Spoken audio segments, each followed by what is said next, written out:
우리는 모두 이름을 가지고 있고 또 그 이름은 나름의 의미를 가지고 있습니다. 제 이름은 여기 나왔듯이 윤형식입니다. 할아버지께서 장명소에서 지으셨습니다. 빛날 형자에 심을 식자를 쓰는데 장명소에서는 어떤 의미로 저에게 이런 이름을 줬는지 잘 모르겠지만 저는 후에 제 스스로 이렇게 의미를 만들었습니다. 그리스도의 빛을 심는 사람. 빛나령 심을 식자를 쓰고 있는데 그렇게 의미를 가지고 해석을 해보았습니다. 그런데 이제 실제적으로 이제 제가 자라면서는 이 이름이 그런 모습으로 사람들에게 보여지기보다는 이렇게 친구들이 제 이름을 가지고 장난을 많이 쳤습니다. 음악 시간이 되면 너는 몇 도막 형식이냐?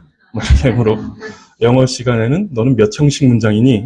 이렇게 도덕 시간이 되면 내용이 형식보다 중요한데 라는 이런 식으로 장난을 치는 친구들이 많았습니다. 근데 이 나이가 들어가면서도 이 세 번째 도덕 시간에 했던 그 장난은 어른들도 하시더라고요. 장난기 있는 분들은 제가 이제 제 이름은 윤형식입니다. 이렇게 하면 그래요. 내용이 형식보다 중요하죠. 이러면서 이렇게 장난을 치신 분들이 계시더라고요. 그럼 이제 저는 거기에 이렇게 말합니다. 그 내용은 형식에 담겨야 합니다. 라고 속으로 말합니다. 내용이 아무리 좋아도 그것을 언어나 글, 그리고 행동과 같은 형식에 담아내지 않으면 소용이 없는 것이죠. 하나님께서 자신을 계시하실 때에도 문자라는 형식을 통해서 성경에 담아 놓으셨죠. 이처럼 형식은 내용을 담아내는 수단입니다. 형식은 내용에 따라 그 가치가 달라지기 마련입니다. 그런 의미에서 저는 이제 하나님의 말씀과 영광을 담아내는 형식이가 되도록 힘을 써보려고 합니다. 제 이름은 이렇습니다. 이따가 나눔 시간에 성도님들의 이름도 한번 나눠보시면 좋을 것 같아요. 그래서 1번 질문이 내 이름의 의미는 무엇인가요? 라고 하는 질문을 담아놨으니까 이따 한번 나눠보시기 바랍니다. 우리가 가지고 있는 이름은 단순히 사람을 구별하는 기호가 아닙니다. 그렇다면 1번, 2번, 3번, 4번으로 나누면 되겠죠. 근데 그렇게 단순히 사람을 구별하는 기호로서 우리는 이름을 지어주지 않습니다. 이름은 그 사람의 존재 자체와 긴밀하게 연결이 됩니다. 윤형식이라는 이 이름을 들으면 저를 아시는 성도님들은 이제 저에 대해서 생각을 하시겠죠. 저의 인격, 성품, 성향, 됨됨이 이런 것들이 여러 가지 이미지들이 종합적으로 떠오르면서 저의 존재에 대해서 생각하게 되실 것입니다. 제 이름을 들을 때 그렇게 된다라는 것이죠. 그래서 사람들에게 있어서 이름은 그 사람의 종합적인 이미지를 담아 그 존재를 떠오르게 해줍니다. 그래서 우리는 누군가의 이름을 들으면 마음이 유쾌해지기도 하고 또 누군가의 이름을 들으면 밥을 먹다가 밥숟가락을 내려놓게 되기도 합니다. 성도님들의 이름이 다른 사람들에게 들려질 때 사람들은 어떤 생각을 하게 될까요? 생각해 보신 적 있으신가요? 호랑이는 죽어서 가죽을 남기고 사람은 죽어서 이름을 남긴다라고 이런 말을 합니다. 그만큼 사람은 이름이 자기 존재를 담아내고 있다라고 생각을 합니다.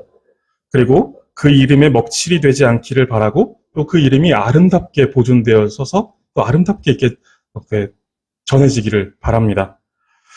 성도님들의 이름이 이웃들에게 밝고 아름다운 느낌을 주는 그런 이름이 되시기를 바랍니다.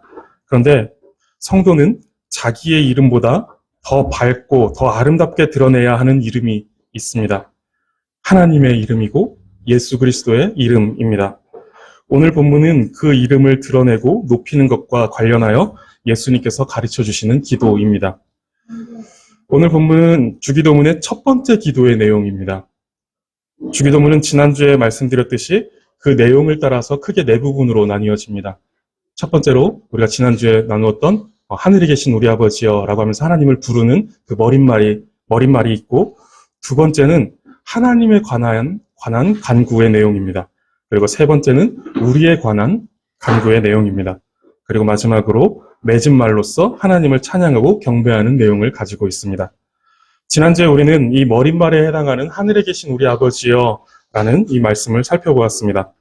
이 부름, 우리가 하나님을 아버지라고 하늘에 계신 우리 아버지여 라고 이렇게 부르는 이 간구의 내용은 이후에 나오는 모든 간구에 있어서 너무너무 중요한 내용을 우리에게 알려주는데 하나님이 어떤 분이시며 또 하나님이 우리를 위하여서 어떤 일을 하셨고 또 그 하나님이 우리와 맺고 있는 그 긴밀하고 친밀한 관계에 대하여서 우리에게 알려주었습니다. 이것에 대한 믿음과 이해가 없이는 주께서 가르쳐 주신 이 내용들을 우리는 절대로 기도할 수 없습니다. 성도님들, 옆집 아저씨에게 가서 아빠라고 부르라고 하면 부를 수 있으시겠습니까? 시은아, 옆에 계신 우리 주영준 성도님께 아빠라고 해볼래? 이게 안 됩니다. 마찬가지로 우리가 하나님을 아버지라고 부를 때 우리를 자녀 삼으시는 예수 그리스도의 복음을 믿고 이해하지 못하면, 그래서 우리가 하나님의 자녀됨, 우리가 양자 되어짐, 이것들을 우리가 이해하지 못하면 우리는 절대로 하나님을 아버지라고 부를 수 없습니다. 그냥 옆집 아저씨처럼 나랑 상관없는 분처럼 여겨지는데 우리가 어떻게 그 하나님을 향하여서 하늘에 계신 우리 아버지여, 아빠 아버지라고 이렇게 부를 수 있겠습니까? 오늘은 첫 번째 간구의 내용을 보려고 합니다. 이 간구를 함에 있어서 기본적인 전제가 우리는 예수 그리스도의 복음을 믿음으로 하나님을 아버지라고 부르는 정체성을 가진 성도라는 것입니다. 이 정체성을 우리가 가지고 있지 않으면 우리는 이어지는 모든 기도들을 할 수가 없습니다. 그리고 또 오늘 우리가 함께 나누게 될 당신의 이름이 거룩히 여김을 받으시옵소서라는 이 기도를 우리는 할 수가 없습니다. 성도님들의 기도를 한번 살펴보시기 바랍니다.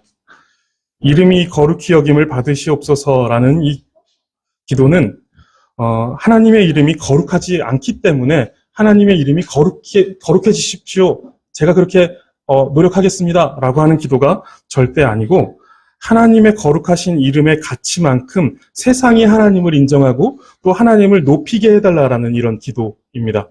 세상이 하나님에 대해서, 그 하나님의 이름에 대하여서 정확히 알지 못하기 때문에 그만큼 하나님을 높이고 있지 못하기 때문에 세상으로 하여금 하나님의 이름이 가지고 있는 그 가치가 온전하게, 그 하나님의 존귀하심이, 하나님의 그 어미하심이 정확하게, 그리고 그만큼 이해되어져서 하나님을 인정하고 높이게 해달라라는 이런 기도의 내용인 것입니다. 성도님들의 기도에 하나님의 이름이 거룩히 여김을 받으시기를 구하는 기도가 있는지 생각해 보시기 바랍니다. 하나님께서 온 세상 가운데 하나님의 이름으로 마땅히 높임을 받으시기를 기도하십니까? 이것이 성도님들의 갈망이고 또 이것이 성도님들의 깊은 간구의 내용이 되고 계십니까? 이것이 없는 기도를 뭐라고 하냐 하면 이방인의 기도다라고 말합니다. 하나님의 이름이 거룩히 여김을 받으시는 그것을 우리가 열망하고 또 그것을 간절히 구하는 그런 기도가 없는 상태에서의 기도를 이방인의 기도다라고 말합니다. 이방인은 아버지가 없는 자들입니다. 마태복음 6장 31절에서 32절 말씀을 우리 함께 읽어볼까요? 시작. 그러므로 무엇을 먹을까, 무엇을 마실까, 무엇을 입을까 하지 마라. 이는 다 이방인들이 구하는 것이다. 너희 하늘 아버지께서 이 모든 것이 너희에게 있어야 할 줄을 아시느니라. 아멘. 먹을 것, 그리고 마실 것, 입을 것에 대한 염려로 간구하는 것은 이방인이 구하는 것입니다. 그럼 우리는 그것을 기도하면 안 되느냐? 그렇지는 않습니다. 무엇이든지 우리는 기도할 수 있습니다. 그런데 말씀을 통하여서 하나님의 자녀로서 하나님의 말씀을 듣고 그 말씀을 통하여서 통제를 받는다면 우리는 무엇이든지 기도할 수 있지만 아무 기도나 하지 않습니다.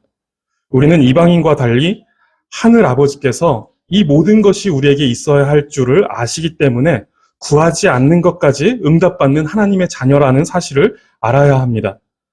그렇기 때문에 하나님을 아버지라고 부르는 자녀의 기도는 분명히 다릅니다. 하나님께서 우리의 아버지로서 우리가 구하기 이전에 우리에게 필요한 것들을 아시는 분이 우리 아버지시다라는 것이죠. 그 아버지를 우리는 섬기고 모시는 사람들이 있죠. 그러나 이방인들은 아버지가 없는 자들이기 때문에 그러한 것들을 구한다라는 거예요. 근데 우리는 아버지께서 다 알고 계시기 때문에 그런 것들을 우리가 구하지 않아도 된다라는 것이죠. 아버지가 없는 이방인과 같은 기도를 하고 계시진 않으십니까? 아니면 하나님을 아버지라고 부르는 자녀의 기도를 하고 계십니까? 예수님은 하나님의 자녀다운 기도를 가르치시는데 그 첫 마디 기도가 당신의 이름이 거룩히 여김을 받으시옵소서라는 기도입니다. 하나님의 자녀로서 하나님께서 첫 번째로 가르쳐 주신 기도의 내용이 이름이 거룩히 여김을 받으시옵소서라는 내용이라는 것이죠. 이 주기도의 순서는 너무 중요합니다. 첫 번째 기도가 이후의 기도들을 이끌어가고 있기 때문에 그렇습니다. 그렇기 때문에 이 첫 번째 간구는 우리의 첫 번째 관심이 되어야 합니다. 가장 우선되어야 하는 관심이어야 하고 또 온 마음을 사로잡는 관심이 되어야 합니다. 복음으로 새롭게 변화된 사람의 온 마음을 사로잡는 강렬한 갈망과 소망은 무엇이어야 할까요? 예수 그리스도께서 먼지와 같고 티끌과 같은 우리를 위해서 사람이 되시고 십자가에 돌아가신 이 사실을 믿음으로 새로워진 그 사람의 마음은 무엇에 사로잡혀 있어야 할까요?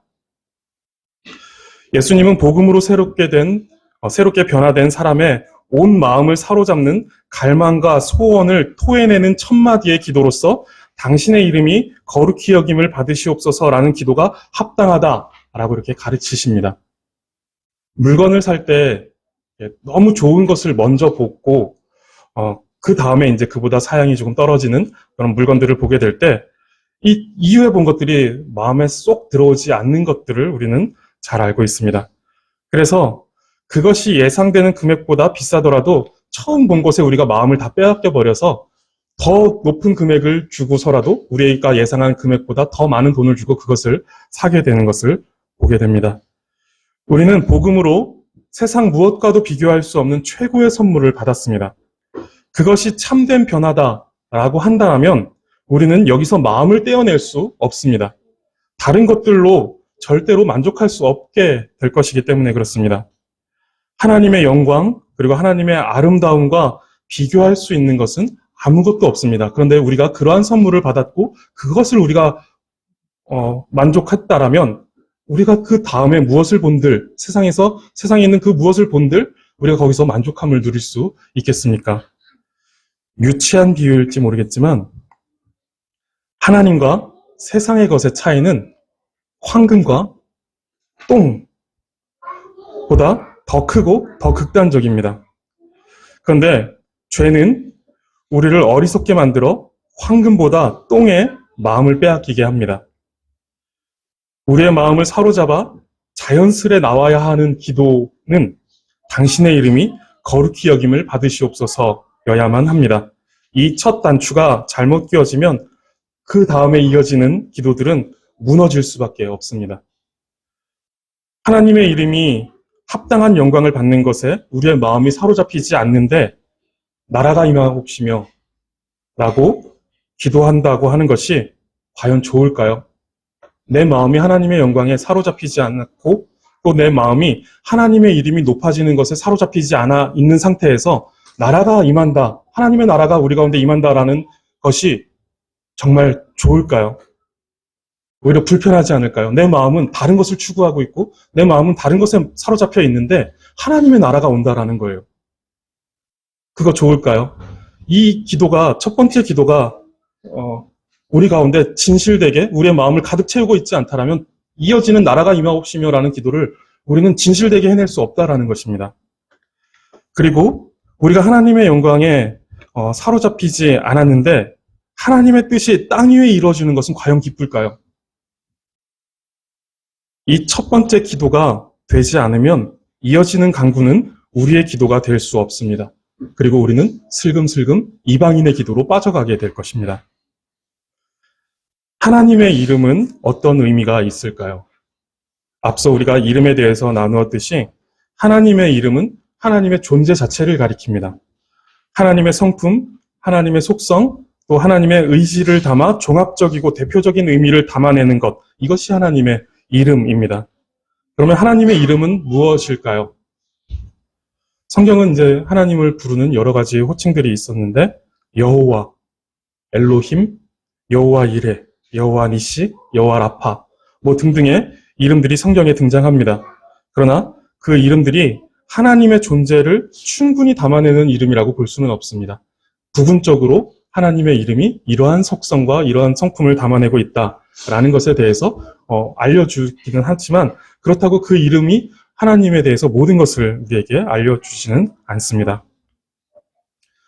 출애굽기 3장 13절을 보시면 하나님께서 모세를 부르시고 애굽으로 보내시려고 하는데 그때 모세가 이제 애굽에 가면 애굽 사람들이 너를 보낸 그 사람의 이름을 물어볼 것일 텐데 하나님 그때 내가 무엇이라고 그들에게 알려줘야 합니까? 나를 보내신 분의 이름이 무엇이다라고 말해야 합니까? 라고 이렇게 물어오는 장면입니다.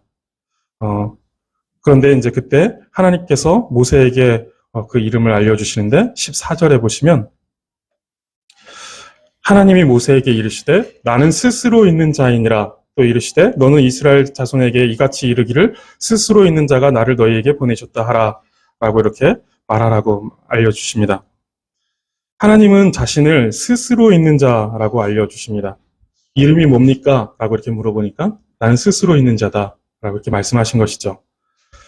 하나님은 어떤 이름으로 규정될 수 없는 분이십니다. 그래서 알려주신 이름이 스스로 있는 자라는 것입니다.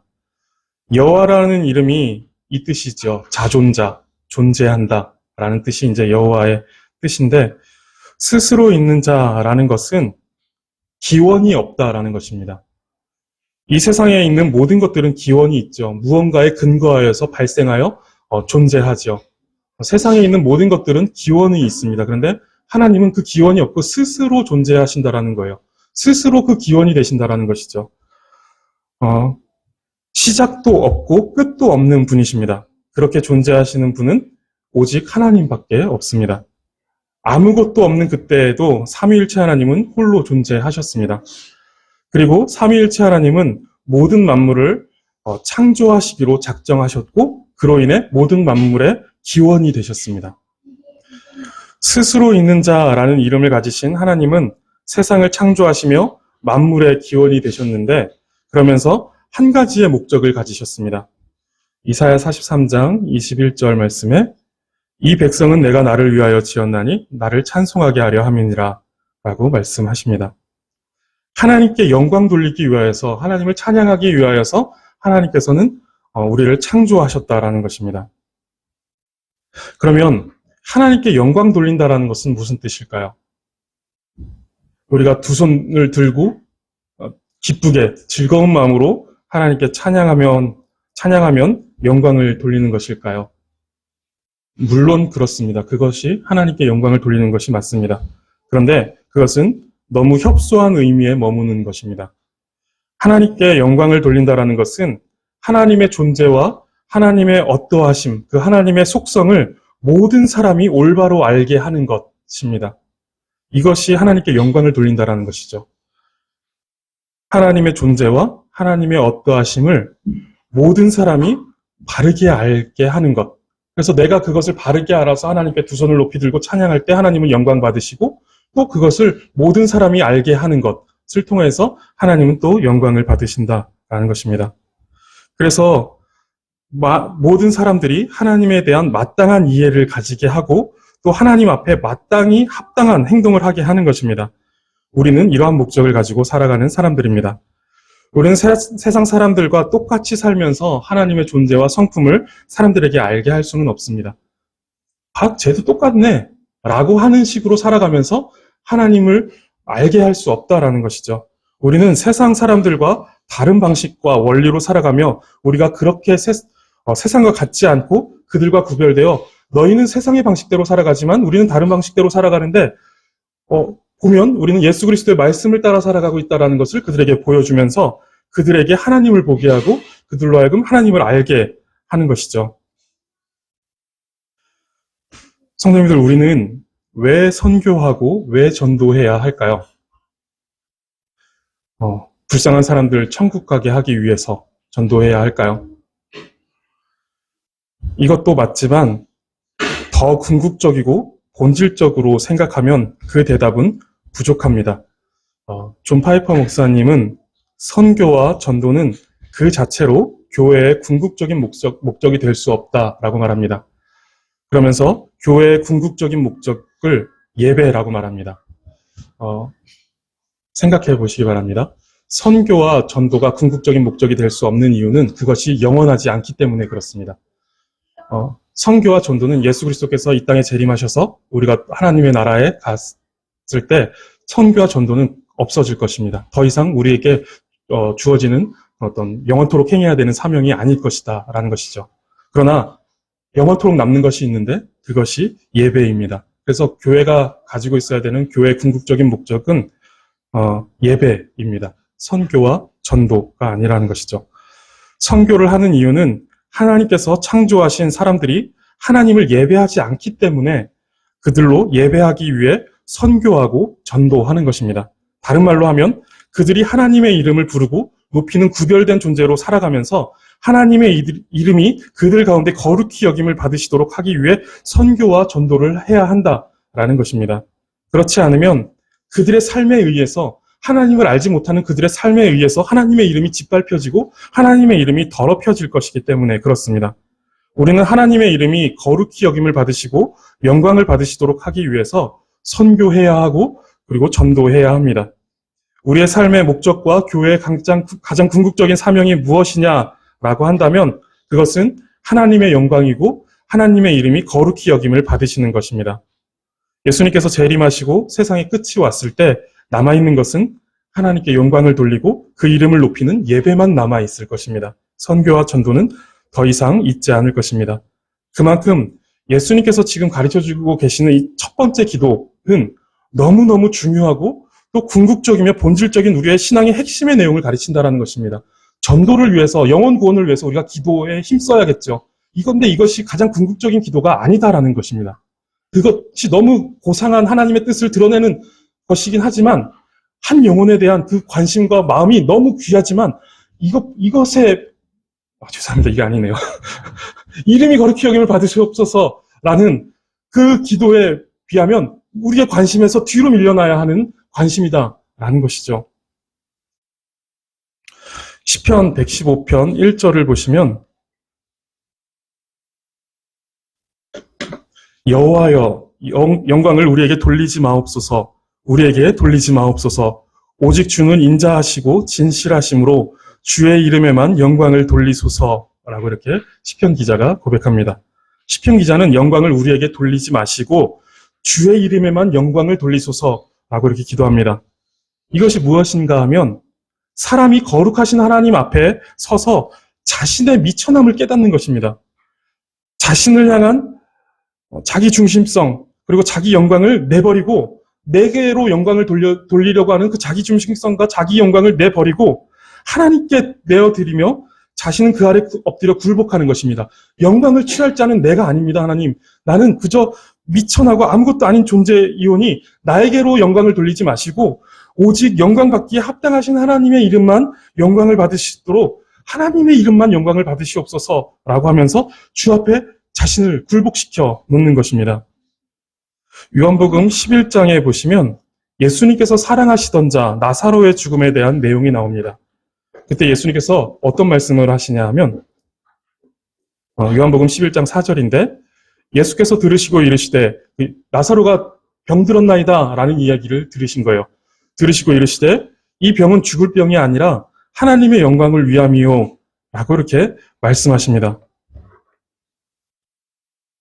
죽음을 목적으로 하는 죽기 위한 병이 아니라는 것입니다. 나사로가 죽을 병에 걸렸는데 그것이 죽음을 목적으로 하는 죽기 위한 병이 아니다라는 것입니다. 결국 나사로는 죽었습니다.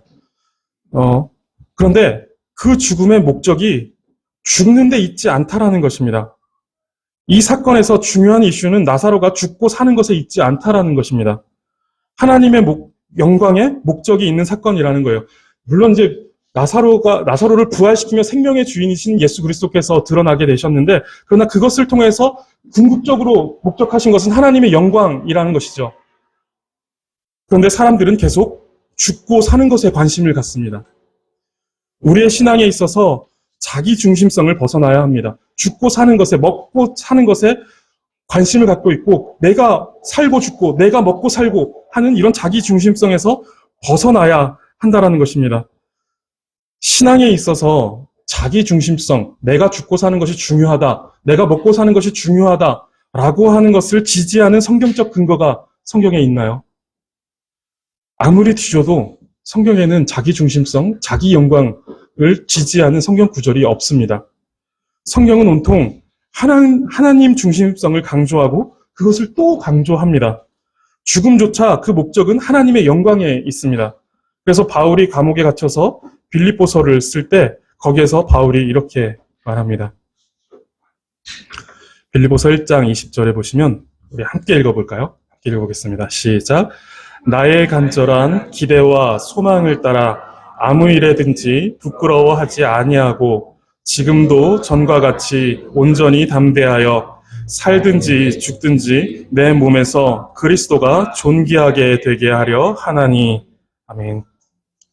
곧 재판을 받아 사형 선고를 받게 되든지 아니면 감옥에서 풀려나게 되든지 어찌 되든지 바울의 관심과 마음의 중심은 그가 사형을 받든지 그가 풀려나든지 여기에 바울의 관심이 있지 않았다라는 거예요. 바울의 마음을 가득 채우고 있었던 것, 바울의 마음을 사로잡고 있었던 것은 내가 어떻게 되는지에 대한 자기중심성에 마음을 빼앗기고 있는 것이 아니라 그리스도가 내 몸에서 존귀하게 되느냐 마느냐, 그리스도께서 영광을 받으시는지, 하나님의 이름이 나에게서 높아지시는 건지, 그것에 대해 바울은 관심을 가지고 있었고 바울의 마음을 사로잡고 있었습니다. 질병이 있고 전쟁이 나며 기근과 재난에 시달려도 그 목적은 하나님의 영광에 있어야 합니다.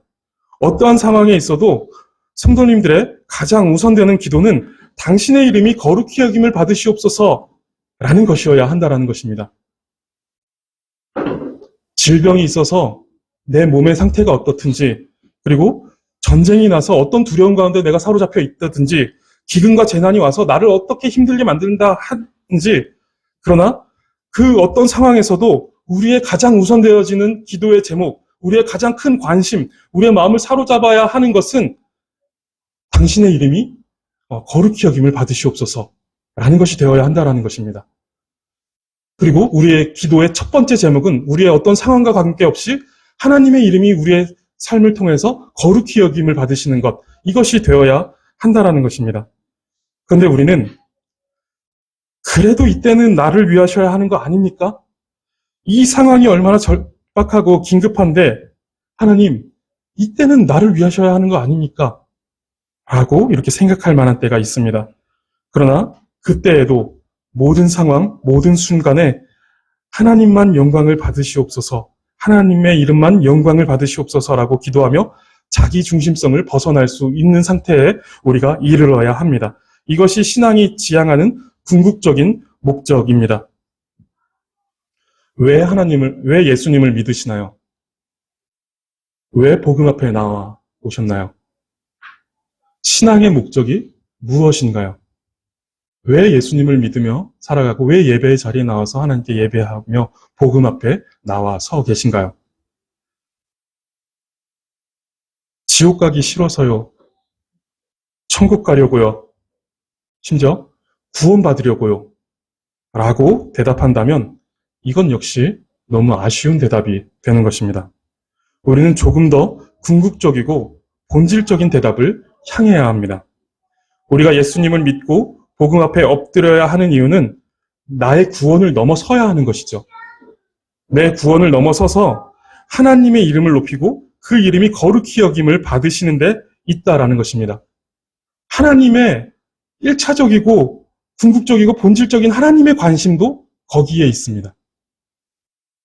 근데 우리는 우리에게 관심을 가지려고 하고 우리의 영광을 취하려고 하는데 관심을 가지고 있다라는 것이죠.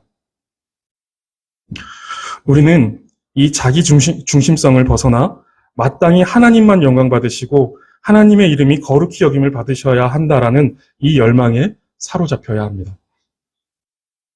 각자 부르심을 받은 삶의 자리가 있는데 그것 자체가 목적이 아닙니다.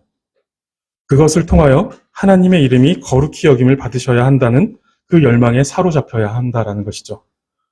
각자 처한 상황이 있습니다.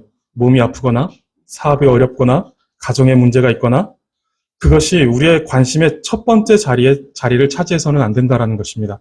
이것들이 우리의 마음을 온통 차지하여서 우리가 기도할 때 그 시작이 내 사업이 하나님 힘듭니다.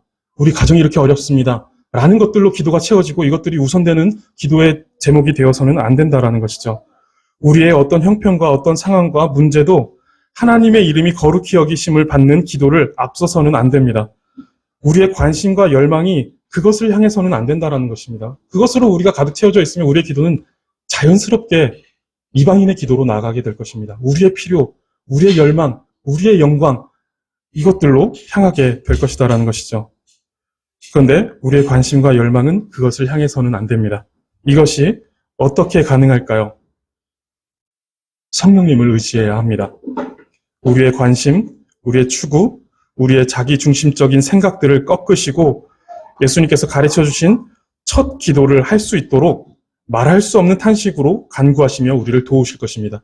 우리가 구해야 할 바, 우리가 어떻게 기도해야 할 바를 알지 못하고 우리가 기도를 온전히 바르게 하지 못하고 있을 그때에 하나님의 뜻이 이것이다. 너희가 추구해야 되는 것이 이것이다. 너희는 이것을 기도해야 한다라고 끊임없이 가르쳐 주시며 탄식함으로 우리를 위해서 기도하시는 분이 성령님이시다라는 거예요.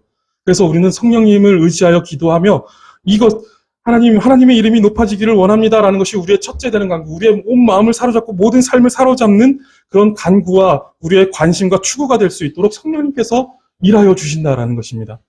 우리는 성령님을 의지해야 합니다. 성도님들의 첫째 되는 기도가 예수님께서 가르쳐 주신 대로 이름이 거룩히 여김을 받으시오며가 되시기를 바랍니다. 그리고 기도만이 아니라 모든 관심과 열망이 하나님의 이름의 그 영광에 사로잡혀 살아가게 되시기를 간절히 바라겠습니다. 기도하겠습니다. 하나님, 우리의 가장 첫째 되는 관심과 추구와 열망이 언제라도 하나님의 이름이 거룩히 여김을 받으시는 것이 되게 하여 주시옵소서. 우리 자신을 향한 관심과 열망이 가득한 우리의 마음을 사로잡아 하나님의 영광 앞에 굴복되게 하여 주시옵소서. 모든 상황, 모든 형편, 모든 문제들 속에서도 이 간구가 첫 자리에 오게 하시고 첫째 되는 관심, 첫째 되는 기도가 되게 하여 주시고 이 마음 변치 않게 하여 주시옵소서. 성령 하나님, 우리가 기도할 때 우리의 기도를 붙드사 주께서 가르쳐 주신 이 첫 번째 기도를 잊지 않게 하여 주셔서 이방인의 기도가 되지 않게 하시고 하나님의 자녀다운 기도로 주님께 나아가는 기도의 사람 되게 하여 주시옵소서. 감사드리며 예수 그리스도의 이름으로 기도드립니다. 아멘.